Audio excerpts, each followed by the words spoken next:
Jemaah sekalian rahimani wa rahimakumullah. Poin yang kedua, efek dari memakan yang haram adalah berat untuk beramal saleh.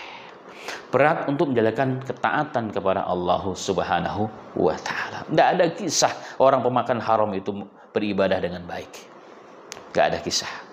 Kenapa Allah dengan tegas mengatakan, ya ayyuhar rusulu kulu minat thayyibati wa'malu salihah inni bima ta'maluna alim. Allah Ta'ala mengatakan, memerintahkan para rasul-rasulnya, Nabi Muhammad dan sebelum-sebelumnya, wahai para rasul-rasul, wahai para utusan-utusanku, kulu minat thayyibati, makanlah kalian hal-hal yang baik, yang thayyib, wa'malu salihah, dan lakukanlah amal yang soleh.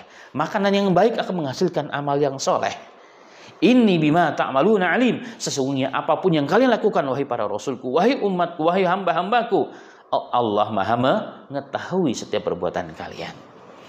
Berkata Al-Imam Ibnu Qayyim rahimahullahu ta'ala, bahwa asyaddu uqubati fid dunya, jadi orang yang melanggar aturan Allah, orang yang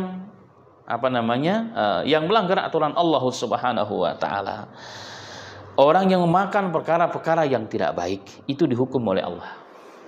Dihukum oleh Allah Subhanahu wa taala. Dan beliau mengatakan dalam Wabilus Sayyib, ya, Wabilus Sayyib, beliau mengatakan asyaddu uqubati fid dunya, hukuman yang paling berat yang Allah timpakan kepada makhluknya, kepada hambanya manusia, itu adalah apa? Ayumsikallahu lisanak andikrihi, Allah menahan lisannya dari mengingat Allah Subhanahu wa taala. Naudzubillah. Jadi ternyata ketika lisan ini berat untuk berzikir, berat untuk membaca Al-Qur'an, berat untuk bersolawat, berat untuk bertasbih, bertahlil, itu ternyata hukuman dari dosa yang kita lakukan. Dan satu di antara dosa yang kita lakukan adalah apa? Kita memakan yang tidak yang thayyib. Dari sisi yang lain jemaah sekalian rahimani wa rahimakumullah, dalam usul tafsir ada namanya mafhum mukhalafah, dalil kebalikan. Perintah Allah kepada para rasul dan tentunya kepada kita semua sebagai umatnya Rasul sallallahu alaihi wasallam adalah makan yang baik-baik. Karena makan yang baik-baik akan menghasilkan amal soleh. Berarti mafhum mukhalafahnya, orang yang makan tidak baik alias haram, berat untuk melakukan ibadah kepada Allah Subhanahu wa taala.